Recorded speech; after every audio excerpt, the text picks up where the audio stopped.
પોરબંદરના કોટડા ગામે વિશાલ નામના 2 માસના બાળકને શ્વાને માથાના ભાગે બચકા ભરતા બાળકનું મૃત્યુ થયું।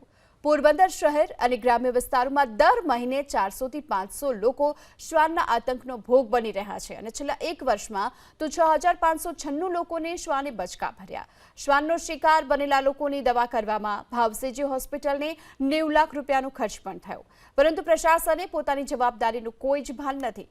નગરપાલિકાને અનેકવાર રજૂઆતો કરવામાં આવી છે, છતાં પણ શ્વાનને પકડવાનું તો દૂર રહ્યું, ખસીકરણ પણ કરવામાં નથી આવી રહ્યું।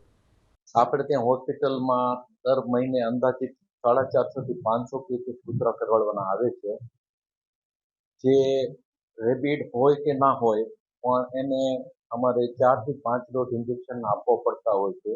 એ ARV ઇન્જેક્શન 1-1.5 થી 300 રૂપિયાનું આવતું હોય છે, એટલે માસિક ખર્ચો મારે 7 થી 8 લાખ રૂપિયાનો આ કૂતરાના કરાડવા પાછળ દર્દીઓ પર કરવો પડતો હોય છે।